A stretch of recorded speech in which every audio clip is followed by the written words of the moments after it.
Hello and welcome back to the TV Archive. I almost forgot the name of the show in the intro, That's how long we've been.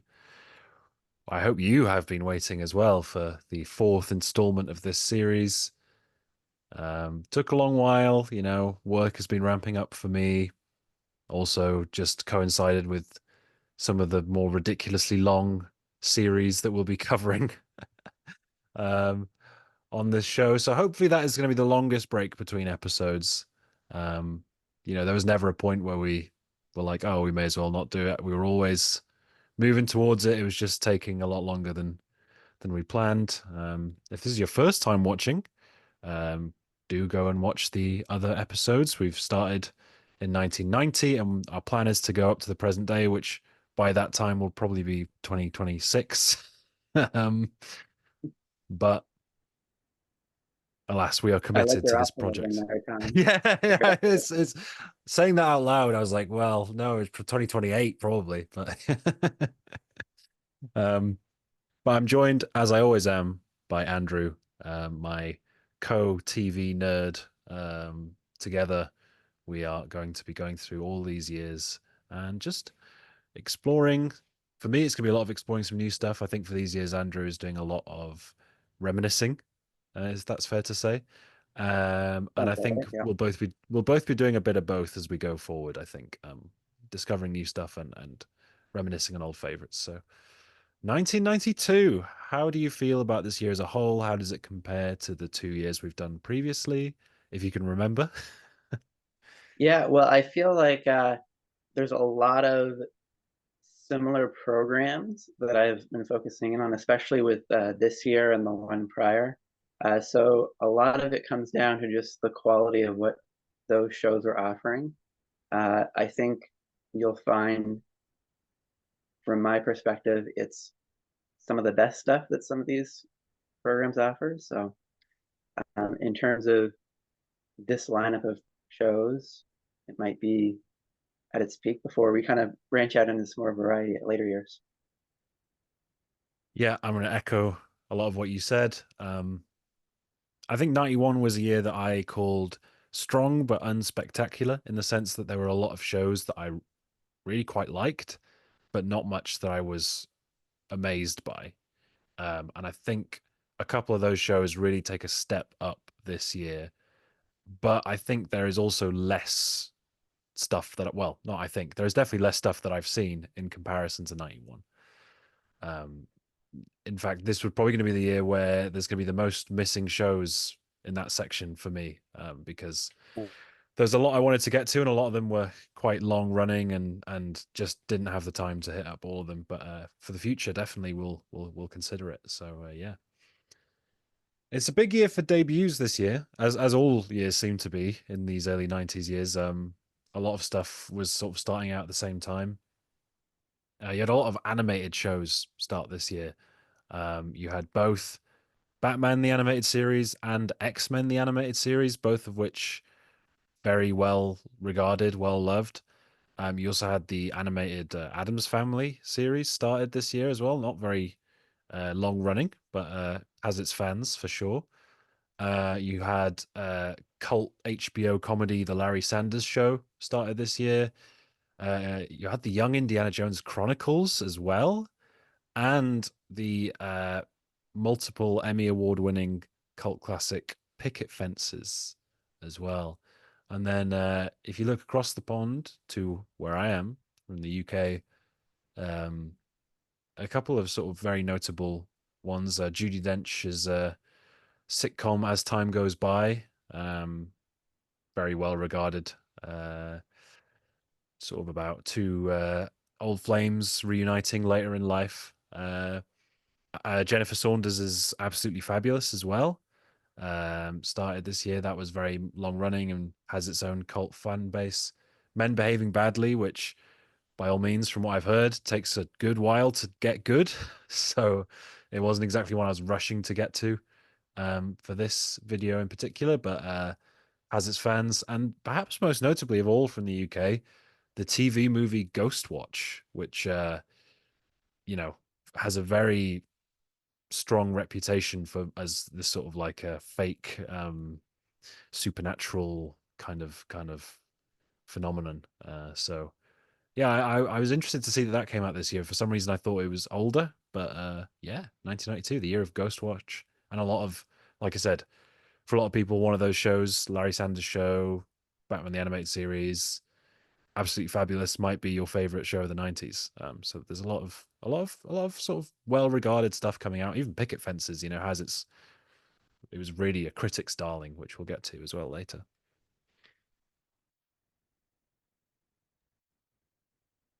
Yeah, I mean, I've seen Ghost Watch, which is very interesting.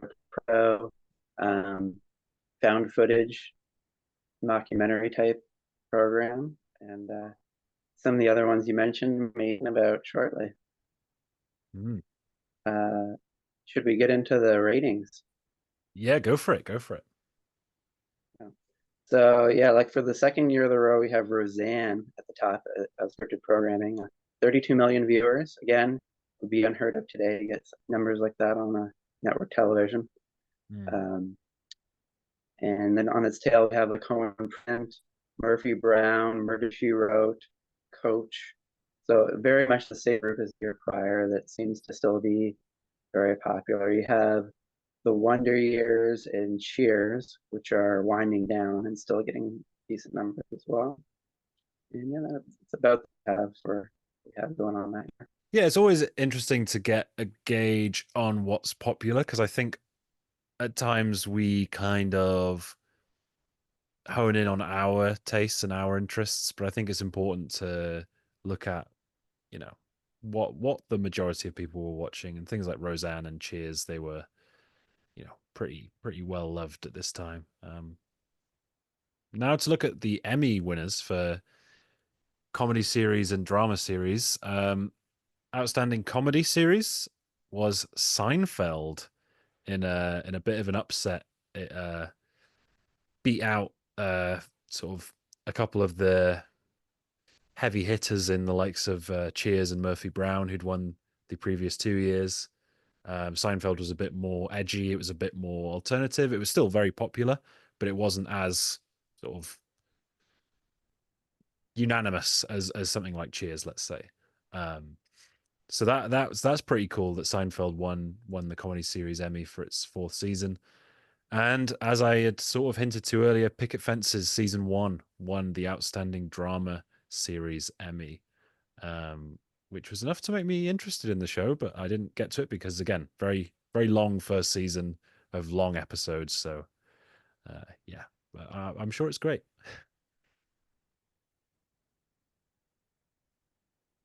Yeah, very nice. Um, So now, it's your turn to go first. So, how about you give some of your missing shows my for missing this year? shows. Okay. All right. Well, honorable mentions. I have a few. I had mentioned Rugrats in the previous year. There's a second season here. It's a little bit toned down the weirdness from the first season. I think it's still a very good kid show.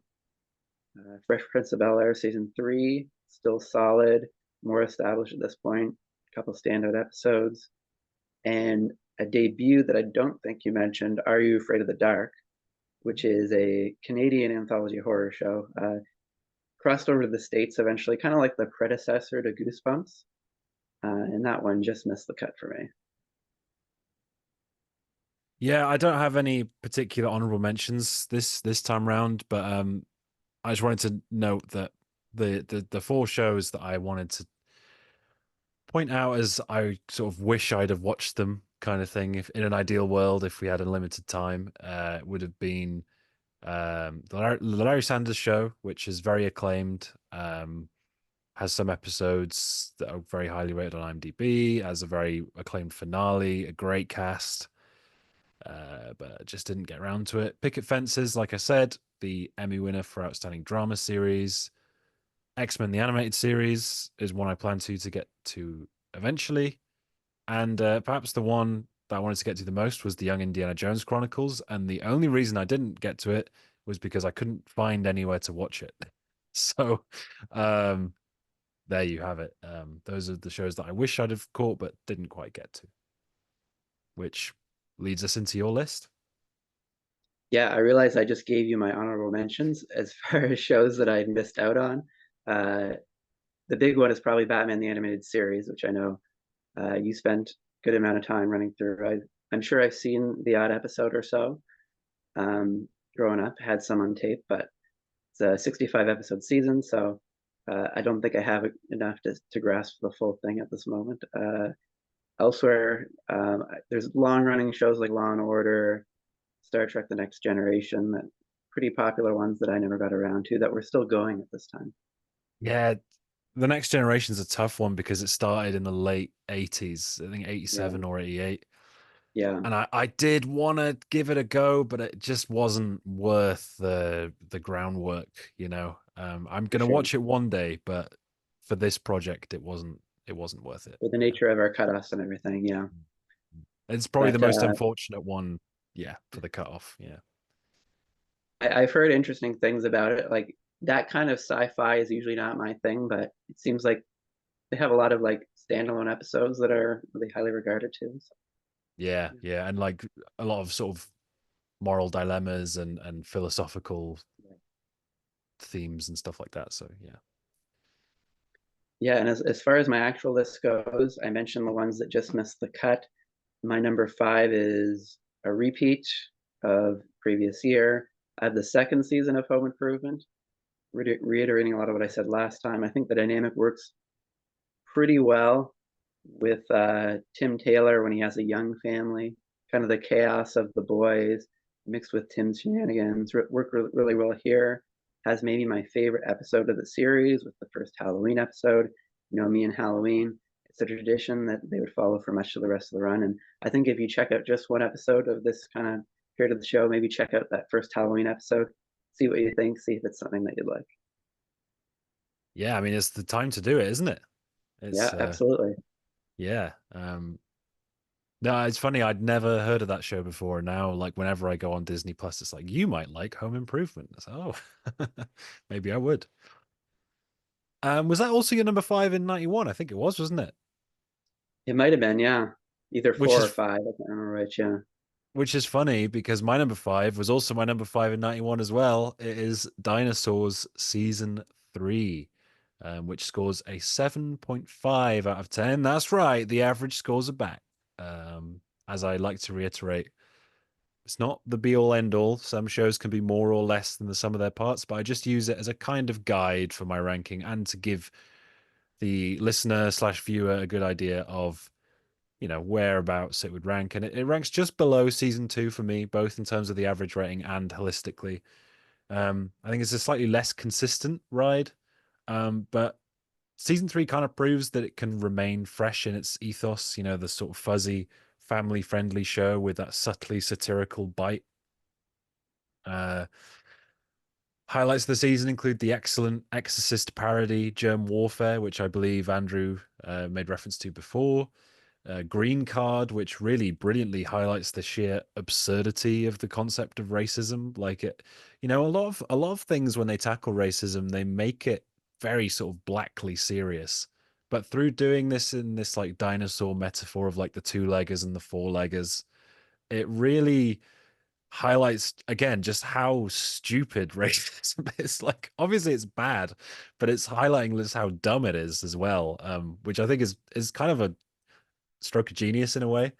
um and then my personal favorite episode both of this season and of the show so far is Honey, I Miss the Kids, which is the most heartfelt half hour of the show up to that point. It remains very watchable 3 seasons in, and with just one left, I'm really not ready to say goodbye to these characters. But if anyone knows anything about the ending, which is a very iconic, famous ending, I'm gonna have to. So yeah, that's my number five, Dinosaur season three. Yeah, it's like one of those shows that's like the concept is so wild, like live action puppets being dinosaurs in like this absurd comedy that also tackles like real subjects. You never know it would work as well as it did, but there it was.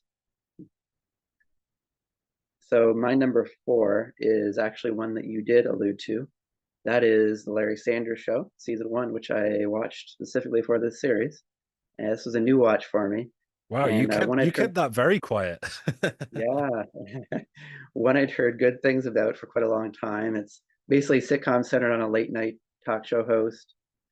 Stars Gary Shandling along with Jeffrey Tambor, Rip Torn. You get a glimpse into like the behind the scenes politics that go into making the show. And to me, this is like it's like an early example of the TV comedy that ditched the laugh track. You can see how it would serve as like a precursor to a lot of the later shows, especially ones set in similar workplaces. You know, like your Studio 60 on the Sunset Strip, um, 30 Rock, shows like that. And because of the format, you get a lot of celebrities showing up as guest stars each week. Like it's amazing just to see like them playing exaggerated, sometimes rather unflattering versions of themselves. And whoops, sorry, not always funny, but to my taste, but at least the first season, I think um, the husband and wife dynamic might be a little awkward at times. That's probably my one complaint with it as it started. Maybe it gets better as the show goes on. Um, but all the production related stuff is quite clever and packs. Um, there's there's a lot in each episode because you're kind of bouncing around between his personal life and the airing and what's going on behind the scenes of the show. So I think it's kind of setting the stage for that rapid fire future wave of sitcoms that you get in like future decades. Yeah, that's yeah. I feel like I should have got to that for this, but oh well. You got to it for me, so at least it's got some representation on the video. 'Cause Representation, yeah, yeah. I remember reading that I think Ricky Gervais said it was among the biggest inspirations for The Office, which is very interesting, considering how influential The Office was, you know, later Oh, I in can terms of absolutely comedy. see that for sure. Yeah. Mm, yeah, and again, Jeffrey Tambor and Rip Torn, like that's just a great pair of supporting actors to have. Um, so my number four is Batman the Animated Series Season 1, which rocks up with a 7.8 out of 10. But I think this would be one of those that I would highlight as more than the sum of its parts because any show with 65 episodes produced en masse with a fairly low budget, with a several different teams of animators, multiple episodes were outsourced to much cheaper animators just so they could get all the episodes done. Um, the fact that it is as good as it is and there are as many standout highlight episodes as there are is pretty remarkable. Um, and it's also remarkable in the sense that it kind of sets the tone for Batman. It was a time where, you'd had Batman Returns came out and was given a sort of mixed reception for being maybe a bit too dark, a bit too Tim Burton-y, a bit too gothic. And Batman kind of went through an identity crisis as an IP following that with Batman Forever and Batman and Robin. But that's on the big screen. On the small screen, Batman, these are some of the best Batman stories you're ever going to find in the series highlights. The sort of the 12 to 20 episodes that are the best ones of the season. I'm talking classics that, fans of the show, just hearing the name are going to make them feel like they want to rewatch them. Heart of Ice, Beware the Grey Ghost, Almost Got Him, I Am the Night, The Man Who Killed Batman, just to name a few. The animation style is so gorgeous for the most part. Of course, there are those episodes that are outsourced, which don't look as good. Um, each episode was individually scored by a live orchestra, which is like amazing. It was storyboarded on black paper as well, which was a not common practice, but it gives it that sort of gothic nighttime look. Um, and yeah, the attention to detail is just brilliant. Perhaps the show's best achievement is taking inherently silly villains like Mr. Freeze, Man Bat, the Mad Hatter, Clayface, and giving them real depth and these dark and poignant stories. Each one of those characters features in some great TV, and that's a testament to the writer's commitment to the show's tone, despite being marketed primarily for children. It's great to watch whatever age you are. Again, not every episode is a hit. There are some duds. There's 4 or 5 episodes that are pretty bad, but like out of 65, considering the circumstances and how many amazing episodes there are, you don't mind as much. So that's why it's only at number 4. Um, and again, I would say it's more than a 7.8 if you're judging it holistically. But yeah, I was very, very happy with the overall level of quality. Yeah, I guess with 65 episodes, you're bound to get everything along the spectrum for that. So I think it's your number 3. Yeah, my number 3. So uh, I think it's probably pretty obvious what 2 of my final 3 are going to be, but let's get out the other one now. That's Tales from the Crypt season 4. And I think this is the best one after the first couple of the series. It's still an anthology, so like most others, hit and miss at times, but the highlights this time around are quite strong again. I'd recommend What's Cooking, which is about like a fading diner getting a new hot item on the menu. I'll let you fill in the gaps for what you think that might be about. It's a horror show after all.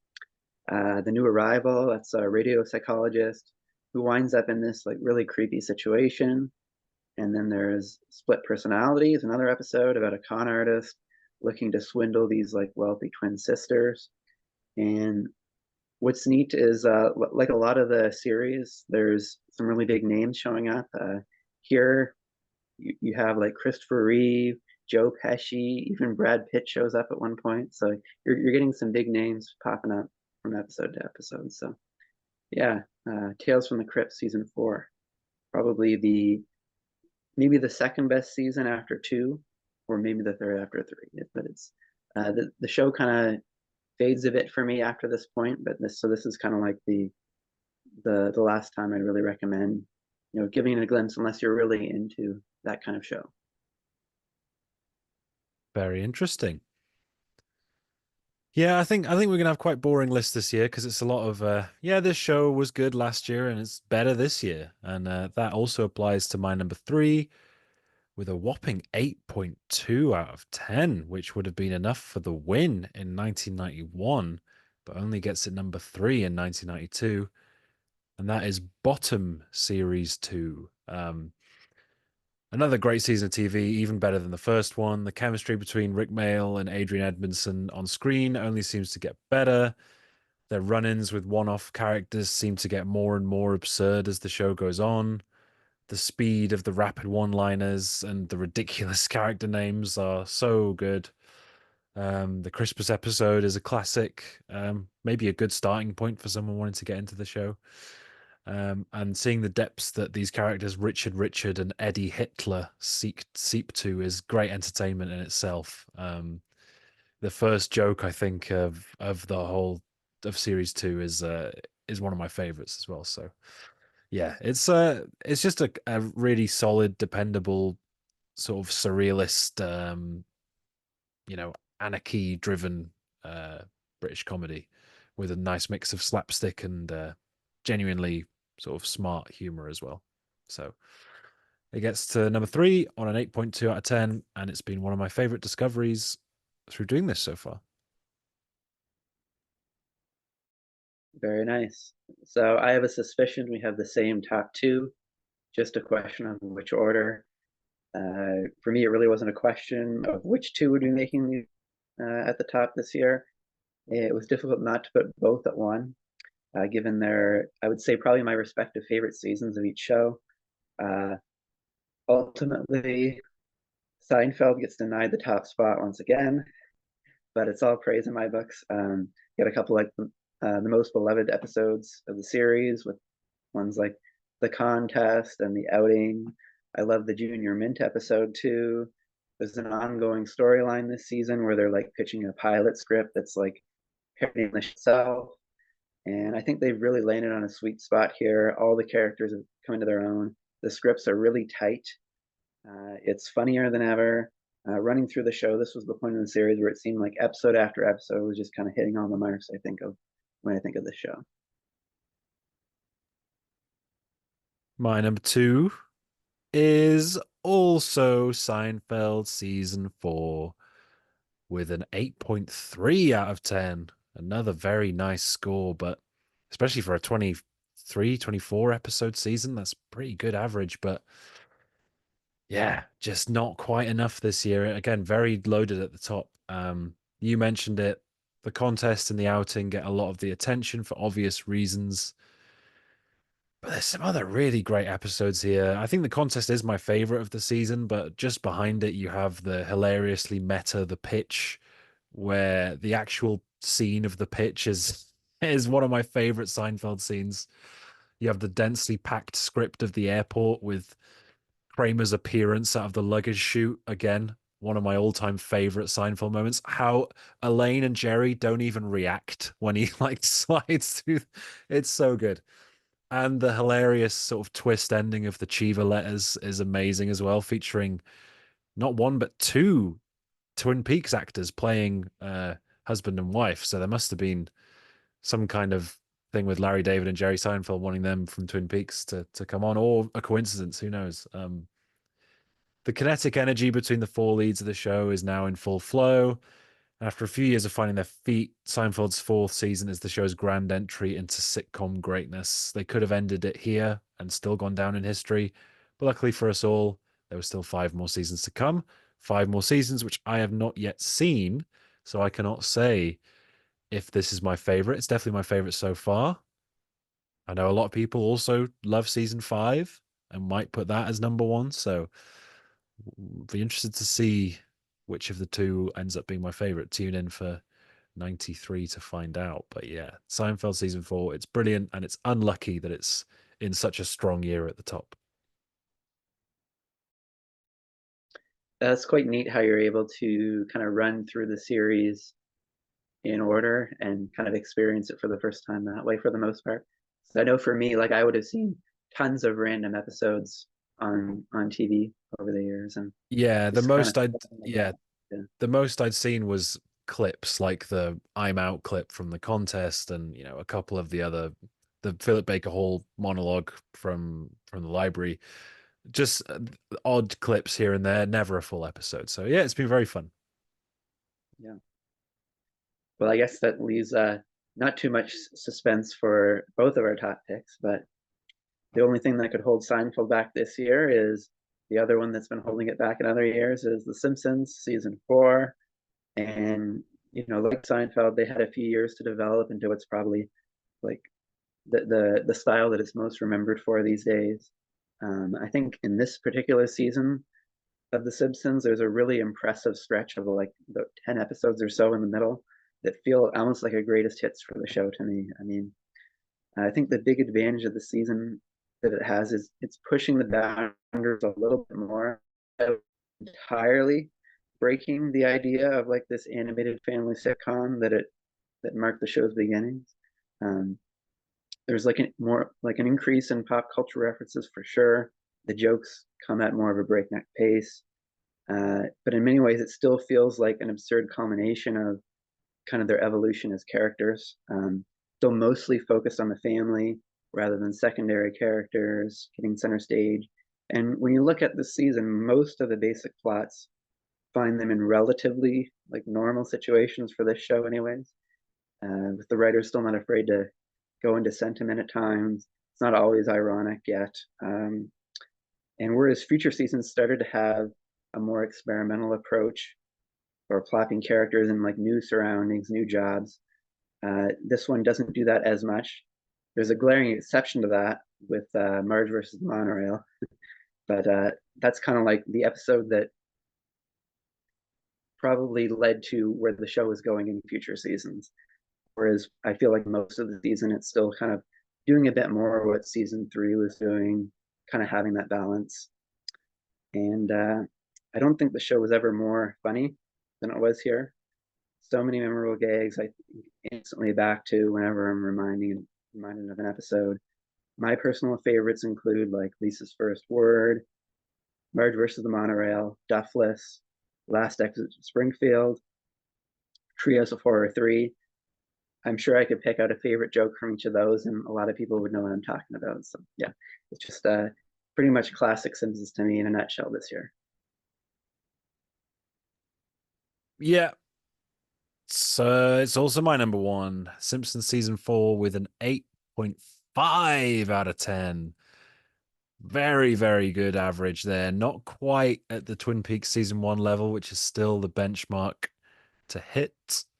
But yeah, much like Seinfeld, The Simpsons has been getting better and better with every season. Except I can tell you that I like season 4 more than season 5. So that doesn't continue into next year, which might leave it a bit more open for the winner next year. Who knows? I do still really like season 5, but I think I really understand why a lot of people put season 4 as the best. I think 4, 6, and 7 are the ones that most often come up as people's favorites. Um, I could start listing great episodes, but I would be listing two-thirds of the season, really. Like you said, there's still an emphasis on the domestic issues, and there's plenty of heart here too. And the heart is key to quite a lot of storylines still at this point. That would change in season 5. It's still there in season 5, but it's definitely, pulled back a bit. The world feels bigger than it ever had before that point, with the vast array of side characters making the world feel full without ever feeling too vast. It still feels like a show about Springfield and a show about The Simpsons. Um, and yeah, like you said, it's still mostly focused on the family. It's pretty much a standard setting season of TV in terms of animation, but I would just say in TV in general, it's just yeah, it's a pretty excellent season of television. The only gripe I would say is that you don't need a clip show, but as far as clip shows go, it's a pretty good one. And I think every other episode at least scores an 8 out of 10 for me from this season. That's an incredible level of quality for a comedy, series with all these standalone adventures. So, um, yeah, I guess if I'm going to mention some episodes, I want to mention some ones that I think are a bit under the radar, maybe. And the one that comes to mind most for me for that is A Streetcar Named Marge, which I know isn't under the radar for everybody, but in terms of like showing up on all time best Simpsons episodes lists, it doesn't show up that much. I think it's one of, if not the best Homer Marge marriage story for me. It's just really compelling, and they're both written, like human beings, which is rare. Usually, either Homer is written like an idiot, or Marge is just has to forgive him for whatever he's done because status quo. But it feels like they're actually written like a couple, which is really great. And the subplot with Maggie is amazing as well. And one of my favorite Lionel Hutz appearances as well.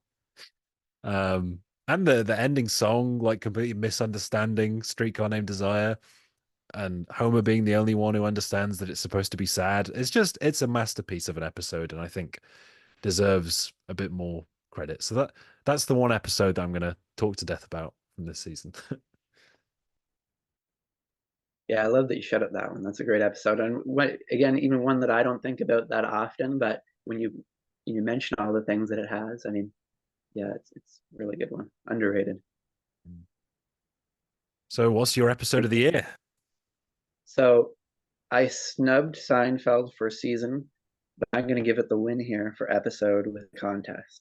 It's just one of those ones that lives up to the hype, perfectly encapsulate the show's ability to form like an iconic, succinct, entertaining story at a topic that no other sitcom was getting close to touching at that time. No pun intended. And the limitation of what can directly be said on TV and network TV at the time, and having to basically build the story around the innuendo. In my opinion, that makes it way better than it otherwise even would be. It's just like the perfect uh, culmination of that formula here. That's a great choice. I have two honorable mentions I want to shout out before my pick because this was a really difficult decision. The Contest is one of them, my favorite episode from Seinfeld season 4, and my favorite episode from Simpsons season 4. I have to give an honorable mention there because Duffless is right behind Homer's triple bypass. Those are my two favorites from season 4. Which means my favorite of the year is not from my top two shows. It comes from Batman the Animated Series, and it is the episode Perchance to Dream, which I really just don't want to say anything about, because it is a brilliant, brilliant, like, messes with your mind mystery, really, like, just meaty, meaty episode dealing with, you know, why Bruce Wayne decided to become Batman in a way, but also through this very unexpected premise and turn of events. I'm trying to be as vague as possible because I think if you haven't seen it, you have to see it because it is genuinely one of the most magical, well written, well animated, well performed by the voice actors episodes of television I've seen in a long time. And I mean that. And it, again, you can watch it. Just watch that. You don't need to watch anything else to understand it. It's a standalone story. It is magnificent and it's worthy of all the praise it gets. Yeah, I was going to ask if you watch it out of context, so I might have to prioritize that one soon. Oh yeah, I mean, if it's, I think Heart of Ice is the episode that gets the most praise, maybe just because of its complete reevaluation of Mister Freeze as a character and giving him that sort of darkness and that poignant edge, which they've now taken with every adaptation since then, really. In terms of the Arkham games and stuff like that in the comics. But I think Perchance to Dream is just it's a dynamite script. It's brilliant. So, what about your performance of the year? Yeah, so I'm trying to plan some of these picks around like with future selections in mind, so I'm not, doubling up. But I have a potential off the board pick from one of my top shows of the year. Uh, I'm gonna highlight Phil Hartman on The Simpsons for this year. Um, Yes. and because to me, in the Simpsons universe, like he's most known for playing Lionel Hutz, Troy McClure, two ridiculously funny side characters. But this was his busiest season of the show in other ways too. He's playing the shady monorail salesman. He's playing Bart's new big brother.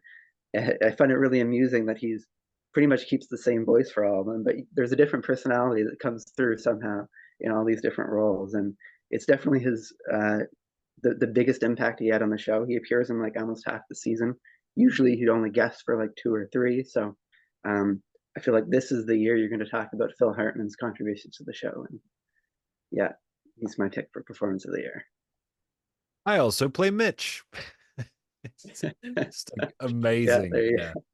Yeah. It's I think my favorite Phil Hartman episode is Marge on the Lamb because he go. has Oh like yeah, a minute of voice acting and it is unbelievable. It's so funny. every Um line is just hysterical. Yeah. yeah, it's so good. But yeah, for me it was a different animated voice actor that I almost went with. I almost went with Kevin Conroy for voicing Batman in Batman the Animated Series, particularly for the episodes Perchance to Dream and I Am the Night, where he really gets given the sort of the hefty material. Because a lot of time he is playing it straight, and it is the villain who is doing the sort of having the straight and then the going crazy or whatever, and having that sort of emotional grappling, and he's got to be the stone faced. But in those episodes, he gets the real range of emotions, which he really runs with. But for me, I was pretty confident in my pick, and it is going to be Michael Richards for Seinfeld as Kramer. Um, I mean, Kramer really came into his own in season three, but I think in season four, like it gets to that point where every time he enters the room, the audience start applauding. Like that's how good he is in this role. Like they are captivated as soon as he enters. Um, so yeah, I think it kind of speaks for itself. The contest episode is a great example, but pretty much every episode, the scenes with Kramer are the ones that I remember the best. So yeah, that would be my favorite Kramer in Seinfeld. Awesome. Yeah, can't go wrong with that. I think that leaves us with just kind of a look ahead of what we think we have coming up. And I think for me, I don't expect things to be shifting like dramatically for the next year in 93, but I have penciled in a couple of shows that haven't made my list so far, and I'm looking forward to talking about. I think with the top two I have in 92, it's probably not much of a secret that they're probably going to be showing up somewhere in the mix, but as far as where, I guess we'll have to wait and find out. Yeah, for me, it's a bit more of an unknown entity. There's a lot of new shows starting in 93 that I want to check out, ranging from, all-time well-known classics to some more under the radar stuff, which I'm excited to dive into. But like, yeah, like you said, until like 97, 98, Simpsons, Seinfeld are going to be at least in the running for these lists. So yeah, I think I kind of figured 92 would just kind of be a better version of 91. But 93, I don't know really. I think it's going to be quite different for me anyway. Aside from those two shows, yeah. So with that, we have come to the end of episode 4 of the TV archive. Please let us know what you think of our picks, what you think of the shows we talked about, what you think we have not, we've snubbed maybe. And hopefully in a swifter time than previously, we'll have 1993 for you as we get through the 90s. I think it's getting through the 90s is going to be a thing because once we get to the 2000s and onwards, I think we're going to have more of a, at least I am going to have more of a backlog of stuff that I've already seen. This is going to need less prep. Obviously, I'll prep with some big ones, but yeah, it'll be a lot easier when we get to that time. So thank you very much for sticking with us, and hopefully we will catch you again soon.